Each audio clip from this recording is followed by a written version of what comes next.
दोस्तों, इमेजिन करिए एक ऐसी जगह जहां पानी का रंग बिल्कुल काला हो चुका है। हवा में ऐसी बदबू है जहां एक पल सांस लेना भी मुश्किल है और पानी के अंदर ऑक्सीजन का लेवल बिल्कुल जीरो यानी शून्य हो चुका है। किसी भी आम इंसान के लिए यह मौत का कुआं है। लेकिन इसी काले और जहरीले पानी के बीच साइंटिस्ट्स ने एक ऐसा फैसला लिया जिसने सभी को हैरान कर दिया। उन्होंने इस खतरनाक माहौल में एक ऐसी स्पीशीज के आखिरी बचे हुए 5000 जीवों को छोड़ दिया जो लगभग इस धरती से खत्म होने की कगार पर थे। यह इस दुनिया में बची उनकी आखिरी आबादी थी। आपको लग रहा होगा कि यह तो उन्हें मौत के मुंह में धकेलने जैसा था, लेकिन सच्चाई इससे बिल्कुल अलग है। साइंटिस्ट्स के इस हैरतअंगेज फैसले ने एक ऐसी बायोलॉजिकल क्रांति को जन्म दिया जिसके बारे में किसी ने सपने में भी नहीं सोचा था। इस एक कदम से पानी साफ होने लगा, गायब हो चुके शिकारी जानवर वापस लौट आए और पूरा इकोसिस्टम फिर से जीवित हो उठा। लेकिन इस कामयाबी के पीछे एक बहुत बड़ा खतरा भी छुपा था। इस सफलता ने इंसानों को एक ऐसी गलतफहमी में डाल दिया जिसके चलते उन्होंने अपने ही हाथों एक ऐसी तबाही को आजाद कर दिया जिसने पूरी दुनिया के कई दूसरे इकोसिस्टम्स को हिलाकर रख दिया। अगर आप जानना चाहते हैं कि आखिर ये हैरतअंगेज दास्तान क्या है, तो इस वीडियो को आखिरी सेकंड तक जरूर देखिएगा, क्योंकि नेचर का ये रूप आपको हैरान करने के साथ साथ थोड़ा परेशान भी कर सकता है। लेकिन वीडियो में आगे बढ़ने से पहले हमारी आपसे एक रिक्वेस्ट है कि अगर आप हमारे चैनल पर पहली बार आए हैं तो प्लीज इसे सब्सक्राइब जरूर कर लीजिएगा और अगर वीडियो पसंद आए तो लाइक करना मत भूलिएगा। इजराइल देश की यारकॉन रिवर की कहानी, एक पीली मौत से जिंदगी का सफर। इस पूरी दास्तान की शुरुआत होती है इजराइल देश की यारकॉन रिवर से, जो लगभग 27.5 किलोमीटर लंबी एक नदी है। किसी समय यह नदी इस पूरे इलाके की सबसे महत्वपूर्ण लाइफलाइन हुआ करती थी, लेकिन साल 1990 के आते आते तेजी से बढ़ते शहरीकरण ने इसका गला घोंटना शुरू कर दिया। नदी का साफ पानी लगभग खत्म हो गया और उसकी जगह हर दिन लाखों लीटर बिना ट्रीटमेंट किया हुआ गंदा पानी और खेतीबाड़ी में इस्तेमाल होने वाले खतरनाक केमिकल्स नदी में मिलने लगे। इसका नतीजा यह हुआ कि पानी के अंदर बायोलॉजिकल ऑक्सीजन डिमांड हजारों मिलीग्राम पर लीटर तक पहुंच गई। आसान शब्दों में कहें तो नदी के अंदर ऐसे बैक्टीरिया बढ़ने लगे जो बिना ऑक्सीजन के रहते हैं और उन्होंने बचा कुछ ऑक्सीजन भी खत्म कर दिया। इस केमिकल तबाही का सबसे बड़ा शिकार बना एक छोटा सा फिश स्पीशीज जिसे यारकॉन ब्लिक कहा जाता है। यह पीली और छोटी मछली इस बात का सबूत हुआ करती थी कि नदी का पानी साफ है, लेकिन पॉल्यूशन के कारण साल 1999 तक इस नदी का पानी लगभग सूख गया। कुछ बायो साइंटिस्ट्स ने आखिरी समय पर मिट्टी के गड्ढों में से तड़पती हुई सिर्फ 120 मछलियों को जैसे तैसे बचाया। इसके बाद इस स्पीशीज को वाइल्ड यानी कुदरती रूप से विलुप्त घोषित कर दिया गया। इन बची हुई मछलियों को इजराइल के तेल अवीव शहर की तेल अवीव यूनिवर्सिटी के लैब्स में सुरक्षित रखा गया, लेकिन लैब के कांच के डब्बों में रहने से किसी स्पीशीज का कुदरती मकसद पूरा नहीं होता। असली चुनौती जब इजराइल की नदी एक कंक्रीट का रेगिस्तान बन गई। अब सवाल यह था कि इन लैब में पली मछलियों को वापस उस जहरीले इलाके में कैसे भेजा जाए। इसके लिए सरकारी स्तर पर काम शुरू हुआ। सबसे पहले नदी के तल से हजारों टन जहरीली मिट्टी को निकाला गया। गैर कानूनी तरीके से चल रहे गंदे नालों को ब्लॉक करने के लिए बड़े बड़े वाटर ट्रीटमेंट प्लांट्स लगाए गए। पानी में आर्टिफिशियल तरीके से ऑक्सीजन पंप किया गया ताकि ऑक्सीजन का लेवल 0 से ऊपर आ सके। साल 2000 में पहली बार 5000 मछलियों को नदी में छोड़ा गया। लाखों साल के इवोल्यूशन के कारण इनके पास मुश्किल हालात से लड़ने की ताकत थी, इसलिए ये मछलियां जिंदा तो रह गईं, लेकिन उनकी आबादी बढ़ नहीं रही थी। उन्होंने नए बच्चों को जन्म देना बंद कर दिया था। जब साइंटिस्ट ने पानी के अंदर देखा तो उन्हें एक कड़वी सच्चाई पता चली। पानी तो साफ हो चुका था, लेकिन नदी का तल अब एक सूखा रेगिस्तान बन चुका था। इंसानों ने नदी को सीधा करने के चक्कर में उसके नीचे सिर्फ मिट्टी और कंक्रीट छोड़ दिया था। यारकॉन ब्लिक मछलियों को अंडे देने के लिए पत्थरों के बीच की दरारों, छोटी झाड़ियों और पौधों की जड़ों की जरूरत होती है। बिना छुपने की जगह के उनके अंडे या तो बह जाते थे या दूसरे जीव उन्हें खा जाते थे। इसका मतलब साफ था, हमें नेचर के माइक्रो एनवायरनमेंट को वापस बनाना होगा। इसके लिए हजारों टन खास साइज के पत्थर नदी में डाले गए। किनारों पर नेटिव पौधे लगाए गए। साल 2006 में जब 9000 और मछलियां छोड़ी गईं, तो उन्होंने तुरंत अंडे देने शुरू कर दिए। इससे उनकी पॉपुलेशन तेजी से बढ़ी और नदी में एक पॉजिटिव चेंज शुरू हुआ जिसे हम ट्रॉफिक कैस्केड कहते हैं।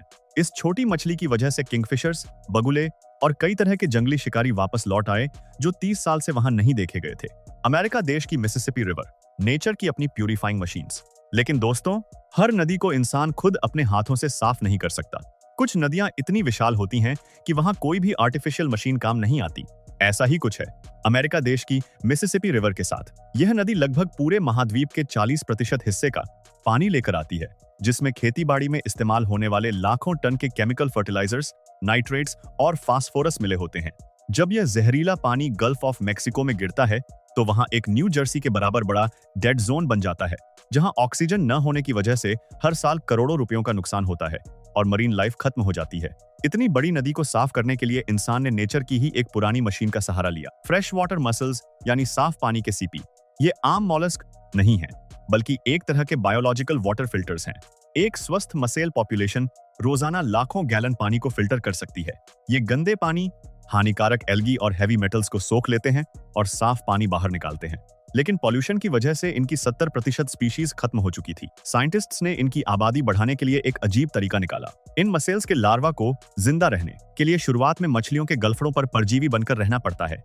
बायोलॉजिस्ट्स ने नेटिव मछलियों को पकड़कर उन पर इन लार्वा को स्प्रे किया और फिर उन मछलियों को नदी में छोड़ दिया। जब ये मछलियां सैकड़ों किलोमीटर दूर तक तैरती हैं, तो ये लार्वा धीरे धीरे उनसे अलग होकर नदी के तल पर गिर जाते हैं और अगले 100 सालों तक पानी साफ करने का अपना काम शुरू कर देते हैं। अमेरिका देश का न्यूयॉर्क हार्बर, एक कुदरती दीवार और ऑयस्टर्स का कमाल। इसी तरह अमेरिका देश के न्यूयॉर्क शहर के न्यूयॉर्क हार्बर में भी बढ़ती आबादी और पॉल्यूशन का शिकार वहां का समुद्री किनारा भी हुआ। हर साल बारिश के समय बिलियन गैलन गंदा पानी इस पोर्ट में चला जाता है। किसी समय यहाँ लगभग 350 स्क्वायर मील में ऑयस्टर रीफ्स हुआ करती थी, जो पानी साफ करने के साथ साथ समंदर की तेज लहरों से शहर को बचाती थी। लेकिन साल 2012 में जब सुपरस्टॉर्म सैंडी ने अमेरिका के न्यूयॉर्क शहर को हिट किया, तो इंसान के बनाए कंक्रीट के दीवार टूट गए और शहर में अरबों डॉलर का नुकसान हुआ। तब हमें एहसास हुआ कि हमने अपने सबसे बड़े रक्षक ऑयस्टर्स को खो दिया है। अब वहां बिलियन ऑयस्टर प्रोजेक्ट चलाया जा रहा है, जिसका मकसद साल 2035 तक 1 बिलियन ऑयस्टर्स को वापस समंदर में डालना है। एक ऑयस्टर रोजाना लगभग 50 गैलन पानी साफ कर सकता है। जब ये एक दूसरे के ऊपर उगते हैं, तो एक मजबूत बायोलॉजिकल दीवार बनाते हैं। रिसर्च से पता चला है कि ये रीफ्स समंदर की बड़ी लहरों की ताकत को 70% तक कम कर सकती हैं। एक गलत कदम और तबाही, अमेरिका में एशियन कार्प का हमला। लेकिन दोस्तों, जैसा कि हमने शुरुआत में बात की थी, नेचर के साथ खेलना हमेशा आसान नहीं होता। अगर हम गलत स्पीशीज का चुनाव कर लें, तो नतीजा भयानक हो सकता है। 1970 के दशक में अमेरिका देश के फिश फार्म्स में एल्गी की समस्या को खत्म करने के लिए एशिया से एक मछली बुलाई गई, जिसे एशियन कार्प कहते हैं। सोचा गया था कि ये सिर्फ एल्गी खाएगी और पानी साफ रखेगी। लेकिन एक बार बाढ़ के दौरान ये मछलियां उन पॉन्ड से निकलकर दूसरी बड़ी नदियों के सिस्टम में चली गईं। अपने नए घर में इनका कोई नेचुरल शिकारी नहीं था। यह मछलियां रोजाना अपने वजन का 20% तक खाना खा जाती हैं, जिसकी वजह से दूसरी नेटिव मछलियों के लिए खाना ही नहीं बचा। इतना ही नहीं, जब भी नदी में बोट्स चलती हैं, उनके इंजन की आवाज से डरकर ये मछलियां पानी से 3 मीटर ऊपर तक कूदने लगती हैं और लोगों को चोटिल कर देती हैं। इन्हें अमेरिका के ग्रेट लेक्स में घुसने से रोकने के लिए वहां की सरकार को रिवर बेड पर हाई वोल्टेज इलेक्ट्रिक बैरियर्स लगाने पड़े हैं, जिस पर अरबों डॉलर खर्च हो चुके हैं। लेकिन डीएनए के सैंपल्स बताते हैं कि ये मछलियां धीरे धीरे इस इलेक्ट्रिक दीवार को भी पार कर चुकी। ज़ीब्रा मसल्स, अमेरिका के लेक्स में एक साइलेंट किलर। इसी तरह की एक और तबाही हुई ज़ीब्रा मसल्स के रूप। यह यूरोप महाद्वीप से बड़े जहाजों के पानी के रास्ते अमेरिका देश के लेक्स में आए। इनकी रिप्रोडक्शन कैपेसिटी इतनी तेजी से बढ़ी कि उन्होंने पानी को इस हद तक फिल्टर कर दिया कि पानी बिल्कुल ट्रांसपेरेंट हो गया। अब आपको लग सकता है कि पानी का ट्रांसपेरेंट होना तो अच्छी बात है, लेकिन ऐसा नहीं है। पानी साफ होने की वजह से सूरज की अल्ट्रावायलेट किरणें बिल्कुल गहराई तक पहुंचने लगीं, जिससे जहरीले ब्लू ग्रीन एल्गी बढ़ गए। यह मसेल्स न्यूक्लियर पावर प्लांट्स और वाटर ट्रीटमेंट प्लांट्स की बड़ी पाइप्स के अंदर लाखों की संख्या में चिपक जाते हैं, जिससे हर साल करोड़ों डॉलर का नुकसान होता है। नेचर का ओरिजिनल ब्लूप्रिंट। दोस्तों, चाहे वह इजराइल की छोटी मछली हो, मिसिसिपी के मसेल्स हो या न्यूयॉर्क के ऑयस्टर्स, ये सब हमें एक ही बात सिखाते हैं। कुदरत का हर एक छोटा से छोटा जीव इस धरती की मशीनरी का एक जरूरी हिस्सा है। जब हम इस मशीनरी का एक भी पुर्जा निकालते हैं, तो पूरी सिस्टम बिगड़ जाती है, और जब हम बिना सोचे समझे कोई नया पुर्जा लगाते हैं, तो तबाही आती है।